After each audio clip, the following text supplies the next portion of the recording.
I remember the silence first. I remember how the house stopped breathing when the door closed behind us. No guards stood at the end of the corridor. No servants moved in the shadows. There was only the locked door at the far wing. There was only the sound of my own breath shaking. Then I heard it. A voice. Low. Close. Calling my name from inside the walls. I froze because I knew voices did not travel through stone. I knew walls did not speak. I pressed my palm against the cold paneling. The whisper said my name again. Slower this time. This was not the life I married into. This was not a dream settling into comfort. This was a warning arriving too late. The last woman who lived here never walked out alive. Welcome to everyone watching for the first time and to those who have been here before. Tell me where you are watching from right now. This channel tells stories that hit home and stay with you. If you feel that pull, consider subscribing and stay close. Her name was Amina Okoye. She was in her late 20s. She was careful with her words and steady in her decisions. Kunle Adeyemi met her at a charity gala and spoke softly like a man with nothing to prove. He was wealthy beyond numbers. He was respected in rooms where doors stayed closed to others. People spoke his name with admiration that bordered on reverence. The romance moved fast. Private dinners, quiet flights, promises made without witnesses. The wedding was small and expensive, and sealed with smiles that did not reach Kunle's eyes. The estate waited outside the city like an old secret. It was massive. It was old. It was too quiet. Amina noticed how sound died quickly there. Footsteps felt swallowed. Laughter felt unwelcome. She told herself this was what power looked like when it rested. She told herself silence could be learned. The staff moved with careful precision. They spoke only when spoken to. Their eyes lowered at the sound of Kunle's steps. Amina tried to learn names. Some smiled. Most did not. There were corridors no one cleaned while she watched. There were doors never opened. One entire wing stayed locked day and night. Amina asked about it casually over breakfast. A maid paused too long before answering. Her hands trembled as she poured tea. "We don't go there," the maid said. Out of respect. The word hung in the air like dust. Respect for whom was never explained. Amina nodded. She assumed grief. She assumed history. She assumed she would be told when it mattered. She did not know that silence was part of the house's design. A second presence revealed itself in small ways. Amina found dresses sealed in garment bags that were not her size. Perfume lingered in rooms she never entered. Storage boxes carried initials she did not recognize. Portrait hooks remained on walls with nothing hanging from them. She asked one of the older staff about the missing art. The man's face drained of color. He excused himself without answering. Later that night, Amina asked Kunle about Elena Bello. She said the name carefully. Kunle did not flinch. "She left," he said. "Some people can't handle this life." His tone was gentle. His smile was practiced. There was no grave on the property. There were no records online. There was no trace of a woman who once shared his name. Amina felt the first pinch of unease settle into her chest. Night brought a different house. The walls shifted with unfamiliar sounds. Air moved through passages Amina could not see. She lay awake, listening. A knock came from behind the walls. It was slow. It was deliberate. Her phone flickered when she stood and walked toward the locked wing. The screen went dark. The signal vanished. She turned back and nearly screamed. A small camera blinked red above the doorway to her bedroom. It had not been there before. Kunle found her staring at it. "Security," he said calmly. "You're safe here." Amina nodded. She did not sleep. She kept the lights on until morning. Days passed with measured normalcy. Kunle kissed her forehead before leaving for meetings. Breakfasts were silent but perfect. The staff avoided her gaze more than before. Amina noticed new rules she had not been told. Certain doors locked automatically behind her. Certain paths led nowhere. She started documenting small details. Times. Locations. Sounds. She hid notes inside a book Kunle never touched. I told myself I was overreacting. I told myself wealth came with systems I did not understand. Still, I felt watched even when I was alone. Even mirrors felt crowded. The house did not feel like shelter. It felt like custody. The maid who never spoke began to haunt her thoughts. She moved through rooms like a shadow with a face. Her eyes carried something unfinished. Amina tried to speak to her once. The maid flinched at the sound of her voice. She dropped a tray and rushed away without a word. Later, Amina noticed a scar near the woman's hairline. It looked surgical. It looked intentional. That night, Amina dreamed of a woman screaming without sound. I woke up knowing the dream was not mine. I woke up knowing someone was still trapped in this house. And I knew I was next in line. Amina stood before the locked wing alone. The door seemed closer than before. The air felt colder there. She pressed her ear against the wood. Nothing moved. Nothing spoke. Yet everything felt awake. She reached for the handle and stopped. Some instincts arrive fully formed. Some warnings do not need proof. Amina stepped back and promised herself one thing. She would find out what happened to Elena Bello. She would not disappear quietly. The house remained silent. It was listening. Amina waited until the house settled into its night routine. She counted the minutes between the guards' footsteps. She listened to the generators hum into their lower cycle. When the silence felt deliberate, she moved. Her bare feet made no sound on the polished floor. She followed the path she had memorized during the day. The locked wing loomed ahead, unchanged, unmoved. This time, the door was not fully shut. A thin line of darkness cut through the gap. The air leaking from inside smelled stale and metallic. Amina's pulse climbed as she slipped through. The door closed behind her without a sound. The corridor led downward. Each step felt intentional, like the house was guiding her. The walls were thicker here. No windows broke the stone. Her phone flickered again but did not die. She used its faint light to follow a narrow passage. At the end stood a concealed door, hidden behind a sliding panel. The lock was old. It gave way after a few tries. Inside, the room felt preserved. Not abandoned, preserved. Shelves lined the walls. Boxes were labeled and stacked with care. A desk sat in the center, untouched by dust. This room was not forgotten. It was hidden. Amina opened the first box with shaking hands. Journals filled it, arranged by date. The handwriting was neat and controlled. Elena Bello's name was written on the inside cover. Amina flipped through pages too quickly at first. Then she slowed down. The entries changed tone over time. At the beginning, Elena wrote about love, about safety, about being chosen. Later entries spoke of rules, schedules, isolation. The last pages were desperate. Margins were filled with warnings written again and again. He is watching. Do not trust the house. Amina's chest tightened as the truth took shape. This room was a confession. The recordings came next. Audio files stored on old drives. Video logs dated months apart. Amina played the final one. Elena appeared on screen, thinner, eyes sharp with fear. If you're watching this, Elena said, he married you to replace me. Amina's breath caught. Elena explained everything with chilling calm. Kunle did not kill his wives. He erased them. He stripped them of identity. He reshaped them into silence. New names, new faces, new obedience. Elena said leaving was forbidden. Resistance was corrected. I am still here, Elena whispered. I am just not allowed to be seen. The screen went black. Amina stood frozen, the weight of the truth crushing her ribs. Everything aligned at once. The silent maid, the scar, the missing portraits.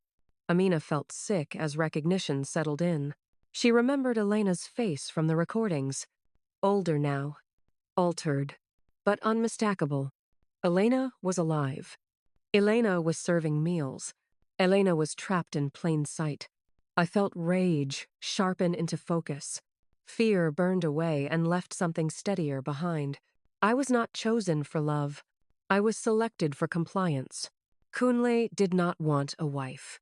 He wanted continuity. Amina understood the role she was meant to play. She refused it. Footsteps echoed above. The door handle shifted. Amina killed the light and hid behind the shelves. Kunle entered the room calmly, as if visiting an office. He scanned the space and paused at the open box. His expression did not change. "You weren't supposed to find this yet," he said softly. Amina stayed silent. Kunle closed the box carefully.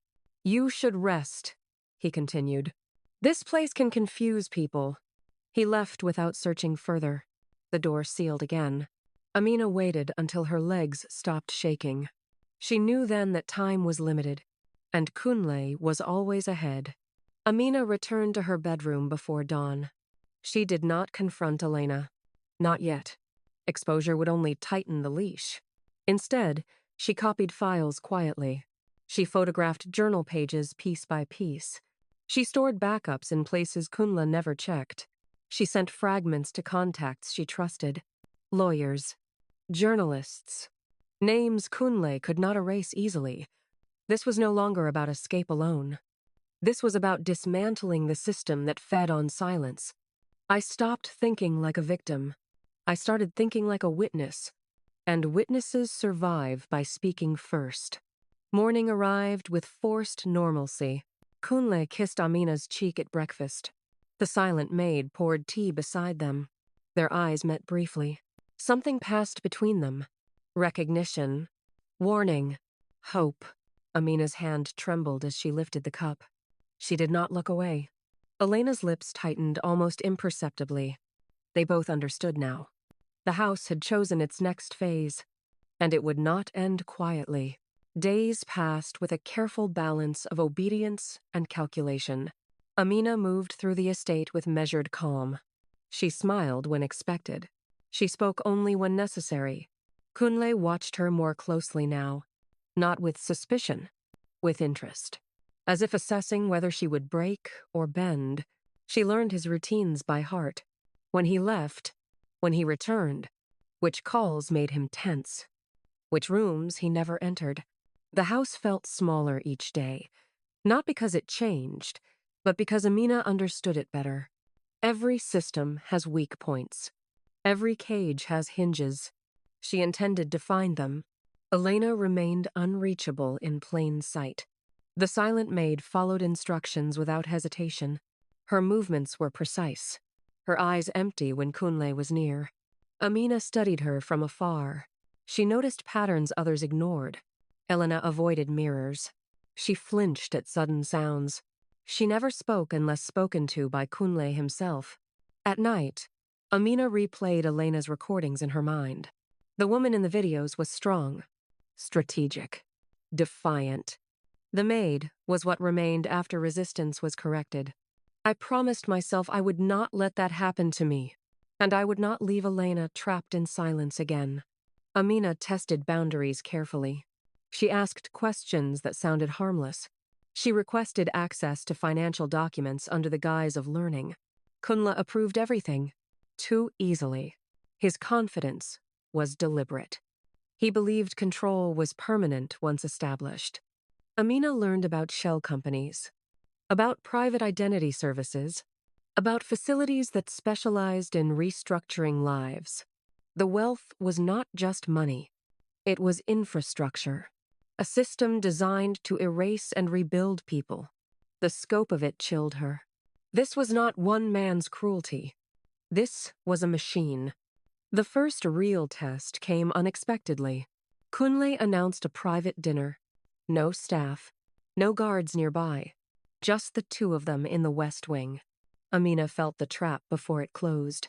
He spoke about loyalty, about permanence, about how people were happiest when decisions were made for them.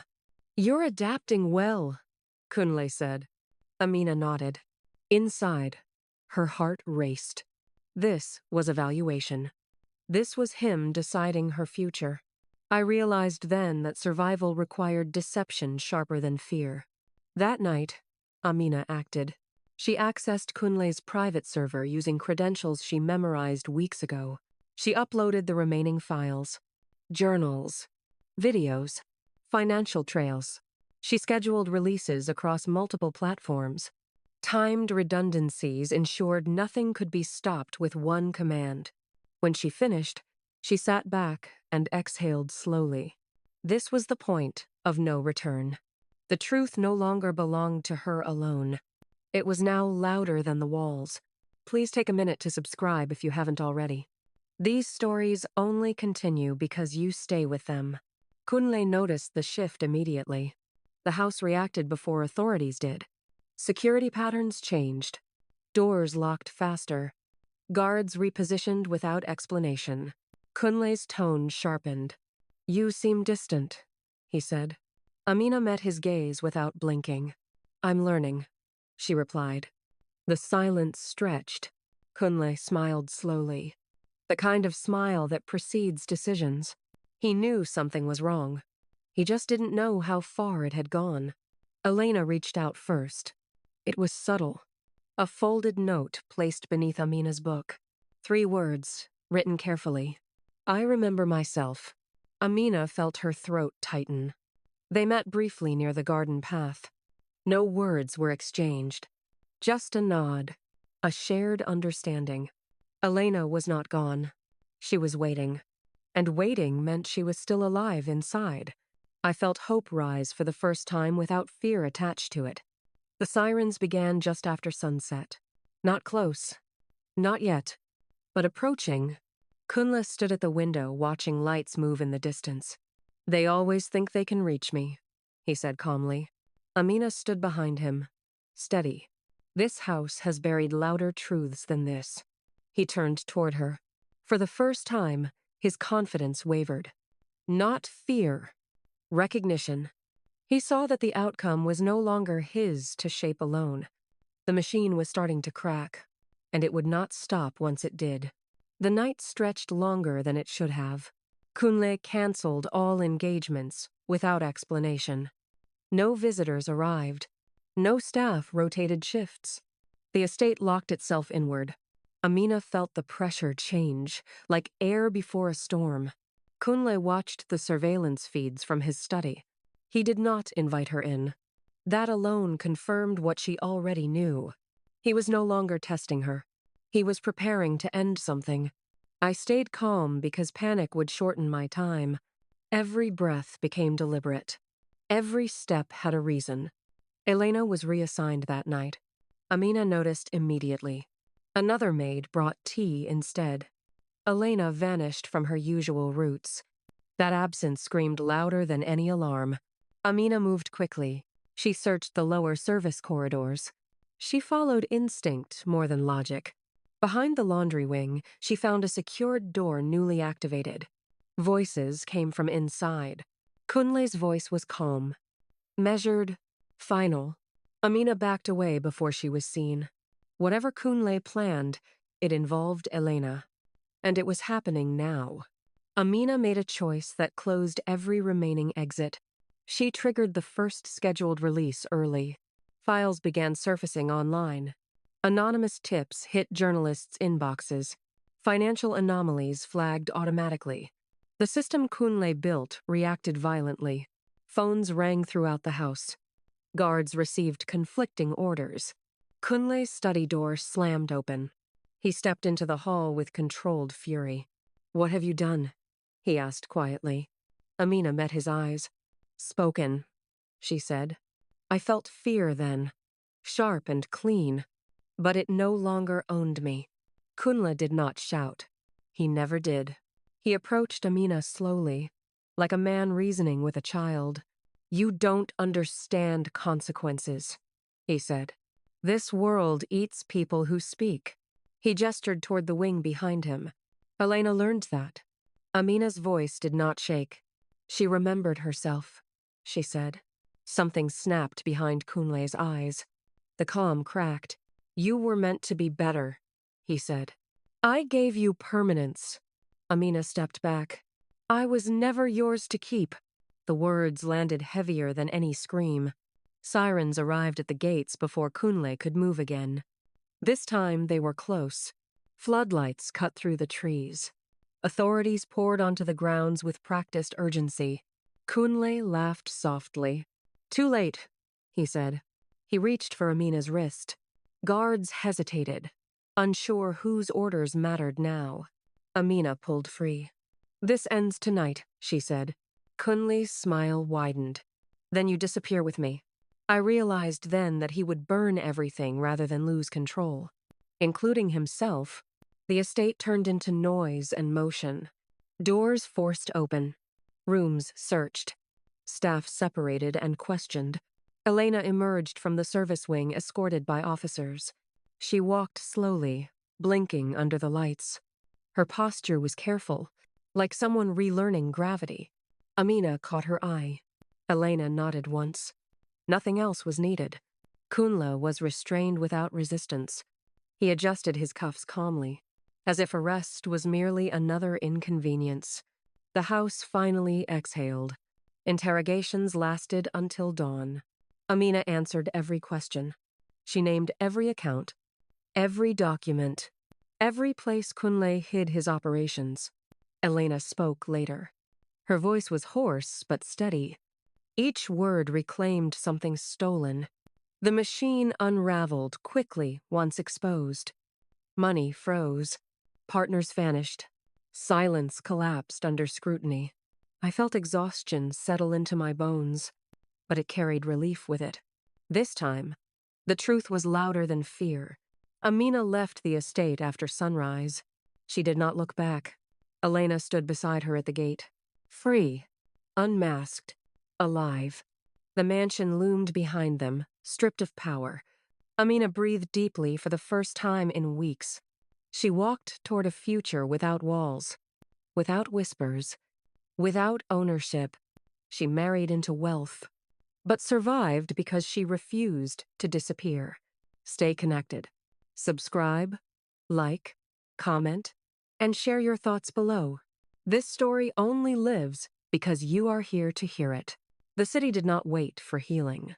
News broke before Amina finished her first interview. Headlines moved faster than facts. Commentators argued over money and influence. No one asked what it felt like to survive a house designed to erase you. Amina stayed indoors at a protected location. Phones rang constantly. Lawyers spoke in controlled urgency. Investigators asked for timelines down to the minute. She answered everything without embellishment. Accuracy was protection now. Outside, cameras hunted for her face. Inside, she measured safety by locked doors and quiet rooms. I learned quickly that freedom still requires vigilance. Elena's statement came 2 days later. She sat upright before the panel. No makeup, no disguise. Her voice was steady despite the strain. She described the moment her name was taken from her. She detailed the procedures that followed, the conditioning, the rules, the silence enforced by wealth. Officials listened without interruption. Each sentence dismantled another layer of Kunle's operation. When Elena finished, the room stayed quiet longer than protocol allowed. I felt pride cut through the fear. She was no longer hidden. She was undeniable. Threats arrived quietly. Unmarked messages, calls that hung up before speaking. Warnings disguised as advice. Disappear while you can. Amina forwarded everything to authorities. She refused to respond.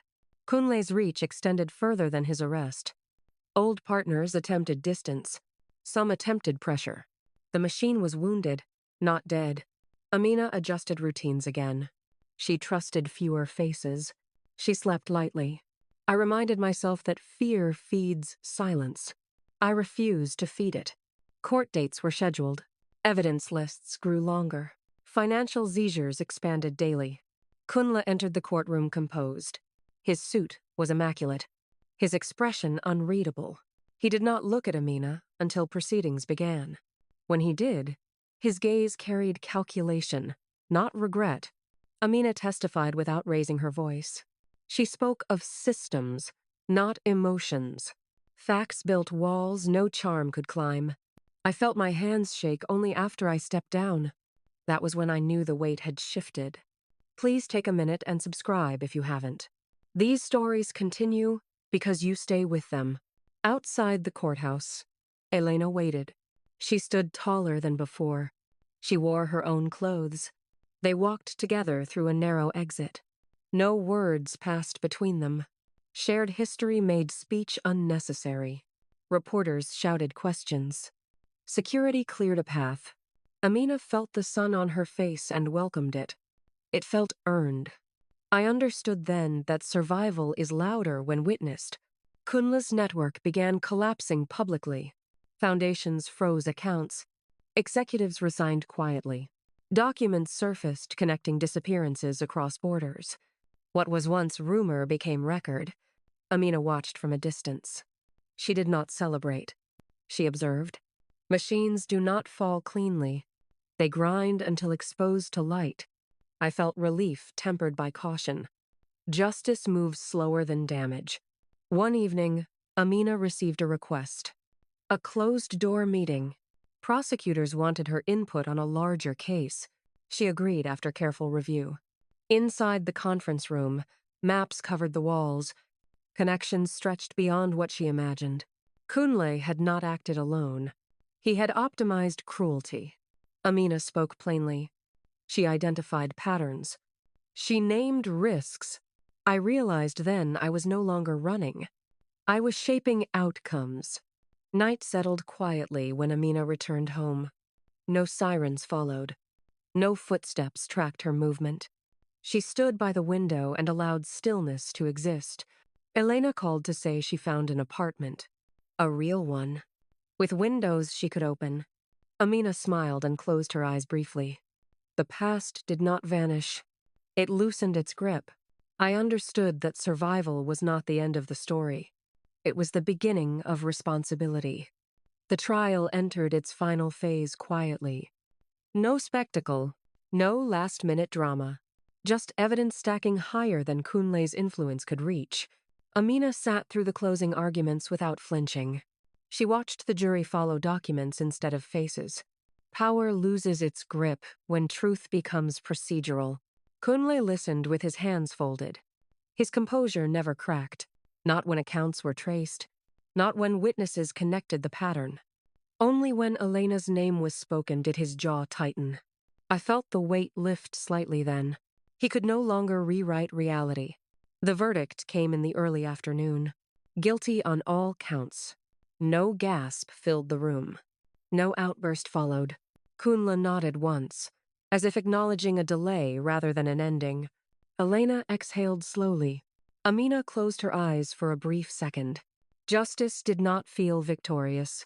It felt final. I understood then that closure is quieter than fear. And heavier.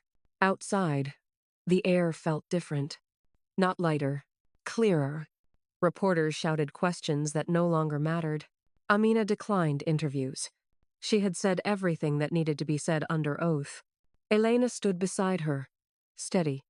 They left together without spectacle. Two women exiting a chapter the world would analyze but never fully understand. I felt no urge to explain myself. Survival does not require permission. Weeks passed. Accounts settled. Properties sold. The estate was emptied and sealed. Amina received confirmation that the house would be demolished. No preservation. No legacy. Just removal. She imagined the walls falling inward, the silence breaking permanently. I felt relief, knowing no one else would be shaped by that place. Elena began therapy under her real name. She chose her own clothes. She cut her hair the way she wanted. Small freedoms carried heavy meaning. She laughed for the first time without checking who was nearby. Amina watched that transformation quietly. Healing did not rush. It unfolded. I learned that recovery is an act of patience, not courage. Amina returned to work on her own terms. Not in charity. Not in luxury. In advocacy. She consulted on cases involving coercive control. She spoke to investigators, not audiences. Her experience became data. Her voice became leverage. I no longer feared being seen. I chose when to speak. That difference mattered. One evening, Amina visited the empty land where the estate once stood. Nothing remained but leveled ground and exposed earth. No walls, no corridors, no whispers. She stood there until the sun dipped low. She did not mourn the house. She acknowledged its end. I felt something close to peace settle in my chest. Not because the past vanished, but because it no longer dictated direction. Months later, Amina and Elena shared dinner in a small apartment filled with light. No guards, no surveillance, just conversation and open windows. The city hummed outside, indifferent and alive. Amina raised her glass slightly, not to survival, to refusal. She married into wealth, but lived because she refused to disappear. Stay connected. Subscribe, like, comment, and keep these stories alive. Be sure to tell us where you're watching from and what you make of the story in the comment section.